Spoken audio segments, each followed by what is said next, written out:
बहुत स्पेशल है। पहली बार तो मैंने आपको नहीं बुलाया, it is he who has called you up. Also 7 दिन हम लोग रखते हैं। तो मुझे ऐसा लगता है कि it is so so special and at the same time very emotional. मैं 14 साल से रख रही हूँ, this is my 14th year. And मेरी तो तैयारी बोलो या एक्साइटमेंट बोलो, जब पापा जब चले जाते हैं उसके अगले महीने से वापस आ जाती है कि what will I do next year.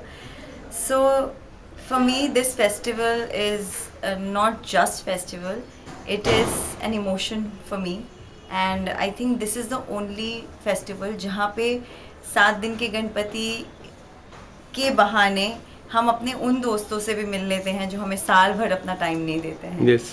And ये गेट टुगेदर, जैसे कि इनिशियली जो हमारे फ्रीडम फाइटर्स थे जिन्होंने जिस थॉट प्रोसेस से रखा था, तब वो स्ट्रैटेजाइज करते थे अगेंस्ट ब्रिटिश, लेकिन हम कोई स्ट्रैटेजी नहीं करते हैं। हम लोग सब मिलते हैं, बातें करते हैं एंड सबसे अच्छा ये लगता है कि nobody is on their phone, everybody is talking and everybody is talking about papa.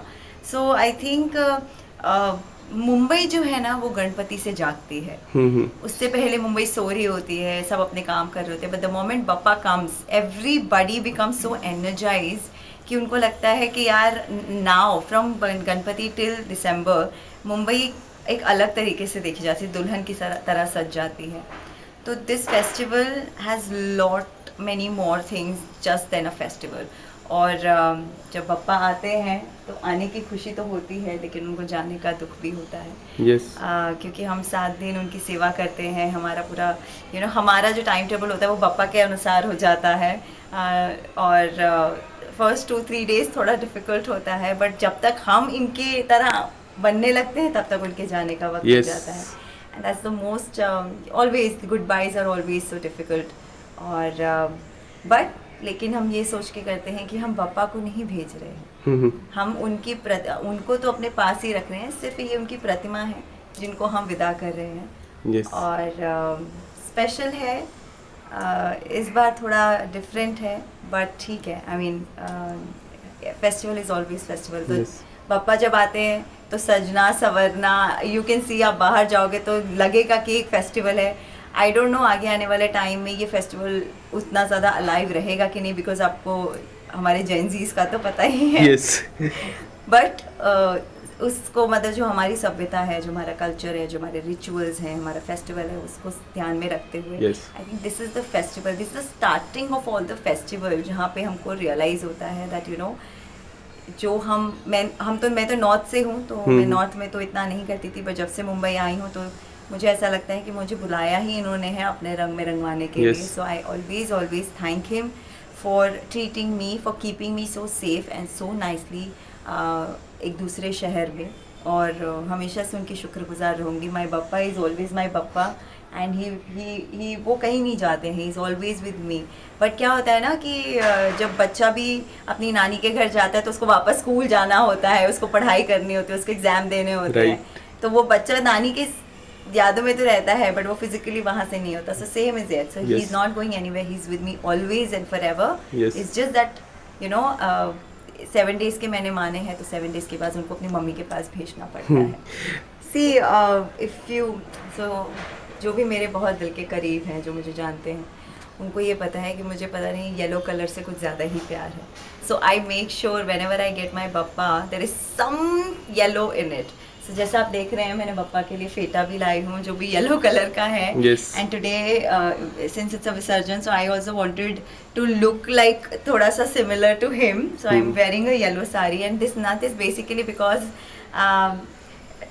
It's a Maharashtrian festival, और एक मराठी टच तो देना बनता है। मुंबई में रह रहे हैं इतने मुंबईकर हो गए हैं, अब तो मैं दिल्ली की रही नहीं, अब तो मैं मुंबई की हो गई हूँ, और इतने सारे मराठी फ्रेंड्स हैं, तो मराठी फ्रेंड्स जिस कल्चर के बारे में जैसा जैसा बताते हैं, तो I have a huge respect and huge बहुत सारा respect and emotions with this festival. तो मुझे लगा कि अब मुंबई के हैं, बप्पा आए हैं, और तो थोड़ा सा हम भी सज के उनको जब लेके आते हैं तो इतना सजते हैं, तो जब वो जा रहे हैं तो उनको वैसे ही भेजना चाहिए। एंड डेकोरेशन की बात है तो ऐसा कुछ मेजर नहीं किया है, बट जो अच्छा लगता है वो मैंने उनके लिए कर लिया। मुझे ऐसा लगता है पंडाल तो सभी ठीक लगते हैं, हाँ। पर जब बप्पा बैठते हैं ना तो वो पंडाल अलग ही रौनक आ जाती है पंडाल की। Every day if you see, every day, first day, second day, third day, उनका नूर बढ़ता ही जाता है। मुझे ऐसा लगता है कि अभी बोल पड़ेंगे, अभी मुझसे बात कर पड़ेंगे।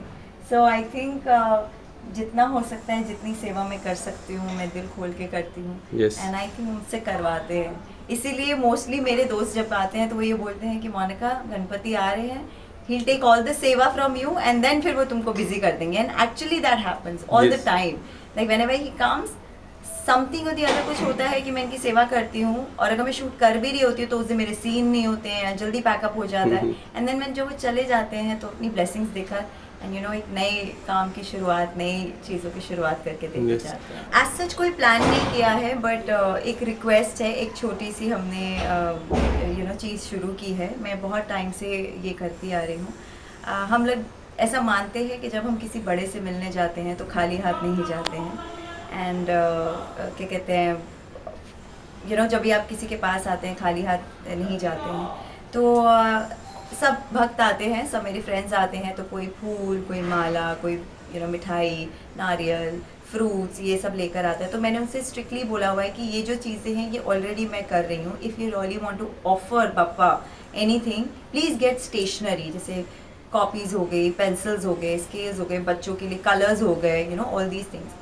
सो जब ये, क्योंकि मेरे पापा 7 days बैठते हैं तो इट्स अ लॉन्ग टाइम, तो जब इतनी सारी बुक्स जब इकट्ठी हो जाती हैं तो उसको मैं इक्वल करके एक पैकेट बना के, जहाँ पे यू नो बहुत सारे स्टेशनरी, मतलब कॉपीज़ हो गई, you know pencils, eraser, pencil box, colours, drawing book, ये सब हो गए, तो उसका एक पैकेट बना के I give it to all those children जो अफोर्ड नहीं कर सकते हैं। तो इसी बहाने उनका ऑफर भी हो जाता है और बप्पा की तरफ जो उनको चढ़ाना है वो भी चढ़ जाता है, और उन बच्चों को वो सारी चीज़ें मिल जाती हैं जिनको शायद वो अफोर्ड नहीं कर सकते। So I think this is a very very beautiful thing मैंने शुरू किया है।